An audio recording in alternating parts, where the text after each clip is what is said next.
Bonjour et bienvenue sur ma chaîne. Aujourd'hui, nous allons voir comment créer un plan de reprise d'activité, un PRA. Qu'est-ce qu'un plan de reprise d'activité PRA? Le plan de reprise d'activité ou PRA est un ensemble de procédures rédigées dans le but de prévoir les actions à mener au plus vite pour reconstruire ou redémarrer un système d'information touché par un incident ou un sinistre majeur.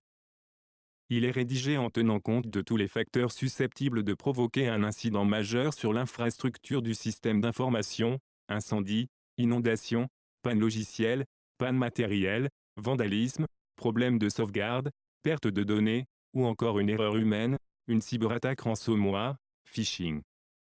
Le plan de reprise d'activité informatique, qui a pour objectif de pallier à de potentielles failles ou catastrophes informatiques, doit donc regrouper l'ensemble des procédures rédigées, décrire les actions à mener, les personnes impliquées, le délai imparti et surtout les données à basculer en priorité sur le système relais.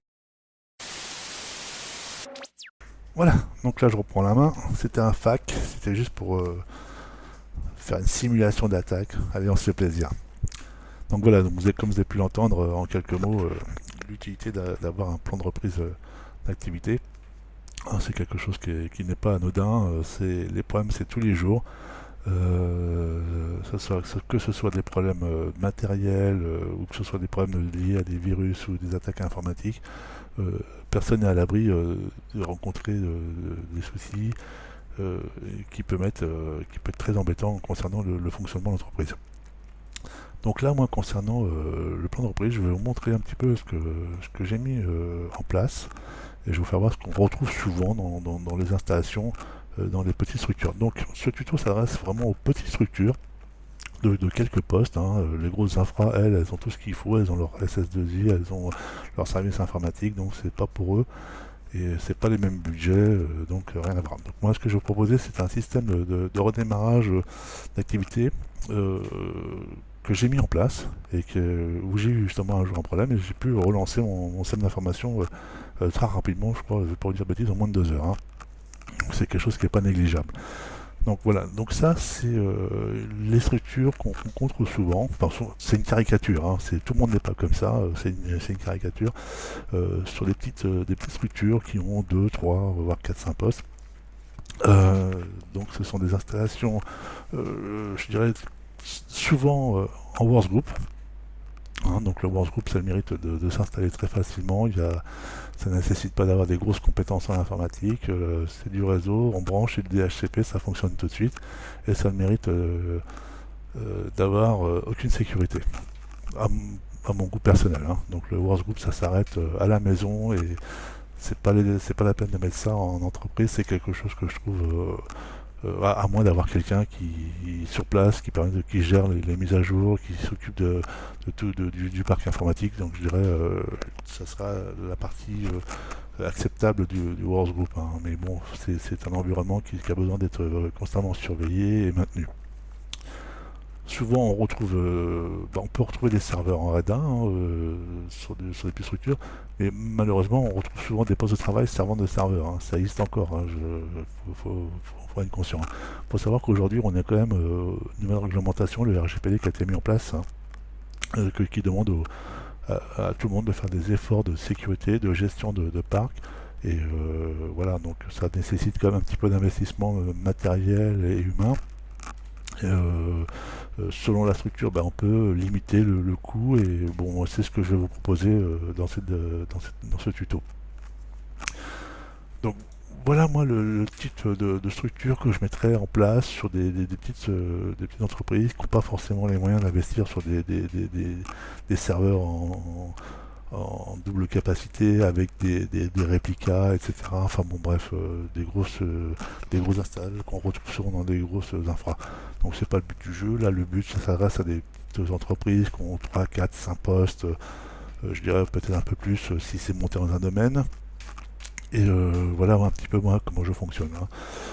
Donc moi ce que je propose c'est effectivement d'avoir un vrai serveur, un serveur en Red 1 minimum, avec un Windows Server, avec vos applications et le stockage de vos données dans un premier temps qui seront mises sur le serveur.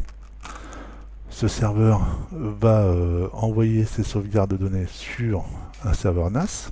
qui sera également lu en RAID 1 minimum. Donc RAID 1, c'est le premier système de dédublage de disques qui sécurise quand même les données. Toutes les données vont s'écrire sur 2 disques durs en simultané. Et ça permet, si un disque dur tombe en panne, de repartir sur l'autre et le changer, et puis vice versa, c'est identique sur un serveur. Moi, ce que je préconise, si le budget le permet, c'est d'avoir un deuxième serveur NAS dans le réseau déporté dans une autre pièce. En cas d'incendie, c'est bien d'avoir toujours des doublements de données. Donc ce qui est important aujourd'hui, il faut bien prendre conscience au niveau d'un parc informatique, ce qui est important, c'est pas votre PC, on s'en fout du PC. Ce qui est important, c'est ce qu'il y a dans les deux, ce sont les données, c'est ce qu'il y a dedans. Donc d'où l'intérêt de centraliser au maximum les informations sur des points, sur des serveurs NAS par exemple, et de ne pas disperser toutes ces données sur tous les postes.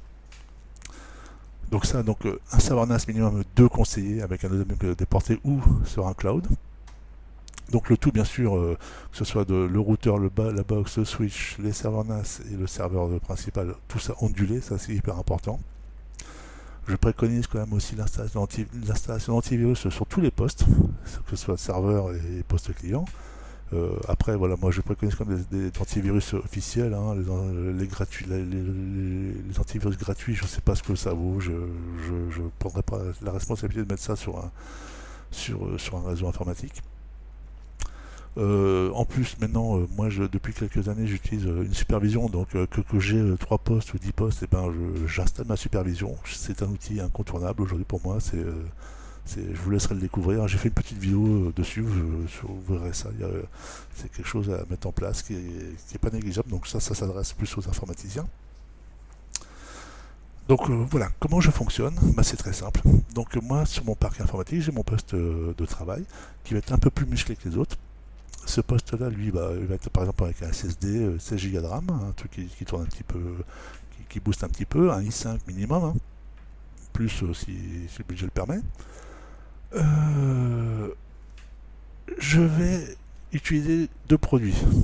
Le VMware Workstation, qui est une version payante, qui n'est pas une version gratuite, qui n'est pas très cher, qui coûte une centaine d'euros à peine. Sinon, vous avez l'équivalent gratuit qui va être VirtualBox de chez Oracle.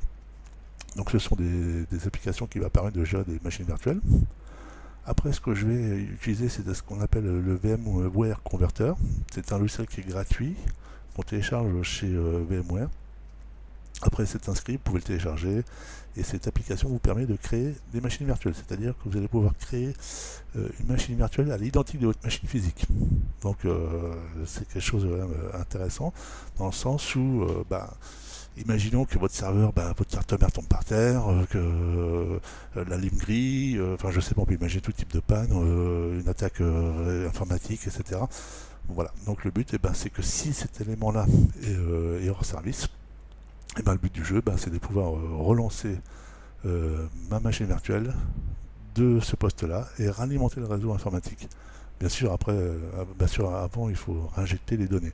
Donc les sauvegardes, il existe plusieurs types de sauvegardes. C'est soit vous faites des sauvegardes journalières tous les soirs, si vous plantez le lendemain à midi, vous perdez tout le boulot qui a été fait à l'ouverture jusqu'à midi. Après, vous pouvez faire des sauvegardes permanentes. Après, il y a tout un système de sauvegarde selon le degré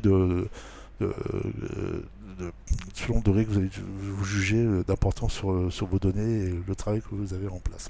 Après, si vous perdez une demi-journée, c'est pas très grave. Vaut mieux perdre une demi-journée que plusieurs jours. Bien sûr, si vous injectez les données de la veille.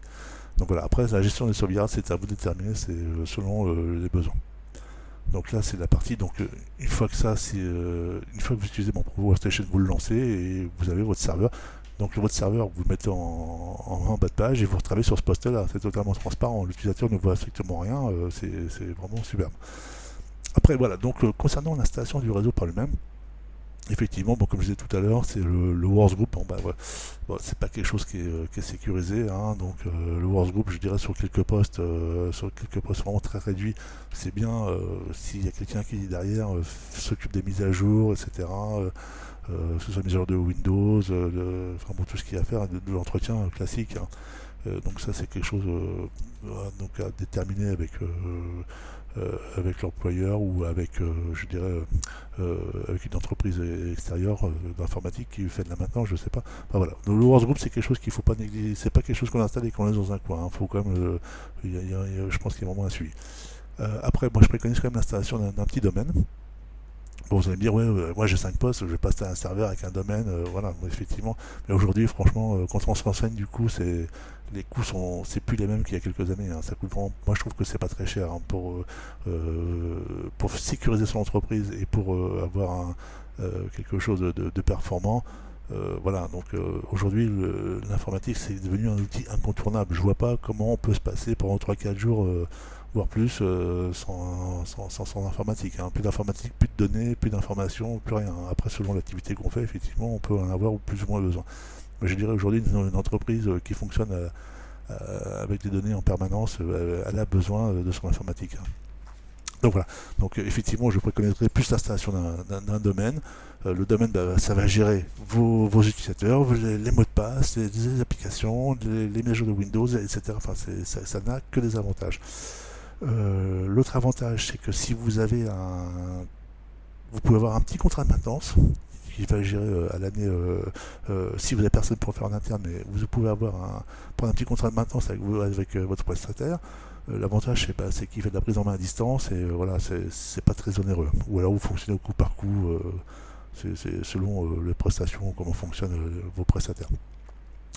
Donc après, sur le marché, hein, que je vous dis, ben, je dirais que si vous voulez pas vous retrouver dans une situation critique de piratage informatique, de panne informatique, enfin, tout ce qui s'ensuit, hein, après, vous voyez bien que si enfin, je sais pas, moi je me rends pas compte, hein, mais aujourd'hui, la seule chose que je vois, c'est qu'il y a quand même beaucoup d'entreprises qui prennent pas au sérieux leur outil et l'informatique passe vraiment en secondaire. Et on prend vraiment les informaticiens pour aller fournir, il faut que ça marche tout de suite. Non, non, ça marche pas tout de suite, ça marche pas comme ça. S'il n'y a pas de l'entretien, s'il n'y a pas de la maintenance, s'il n'y a pas un suivi régulier, on peut générer que des gros problèmes, hein. C'est comme une voiture, hein. Si on ne fait pas son entretien, faut pas s'étonner de s'emmerder avec. Donc là, c'est exactement la même chose, hein. Aujourd'hui, un commerce qui a son rideau de fer qui est baissé, si demain il y a une panne d'électricité et puis qu'il n'a pas un système de levage de rideau manuel, et ben, son rideau reste fermé et puis son chiffre d'affaires il reste dehors aussi. Voilà. Donc voilà, j'ai fait un petit peu le tour de ce tuto. Donc concernant VMware, je vais quand même venir dessus, VMware Converter. Une fois que vous l'avez téléchargé, il y a plusieurs façons de l'utiliser. La première, bah, c'est simple, c'est soit vous l'installez comment ça s'appelle, sur le serveur principal, et vous créez la machine virtuelle. Donc il y a juste à suivre la procédure, vous donnez un nom. Donc elle ne se stockera pas en interne sur le serveur principal, vous le stockez directement sur un disque dur USB externe, hein. Prévoyez au moins 500 Go minimum, hein, au moins la capacité de vos disques qui sont déjà en RAID. Vous avez une autre possibilité, c'est si vous avez Workstation, c'est l'utiliser en version serveur, c'est-à-dire que vous pouvez faire créer vos machines virtuelles à distance dans le réseau, hein. Donc après voilà, donc ça s'adresse à des gens d'utilisation un peu plus avertis, il faut quand même avoir un peu plus de connaissances. Mais je dirais après tout ce qui va être utilisation locale sur le serveur lui-même, ça prend une demi-heure, hein. Bon, par contre voilà, j'ai oublié de préciser quand même ce système d'installation. On va revenir un petit peu en arrière. Voilà, ici. Moi, ce que je fais, c'est que ma VM, elle est à la fois stockée sur mon serveur NAS, sur mon deuxième NAS, si vous en avez un, je le mets aussi sur le deuxième. Il est sur mon disque dur externe, qui n'est pas branché en permanence, hein, donc aucun intérêt de brancher un disque dur en externe.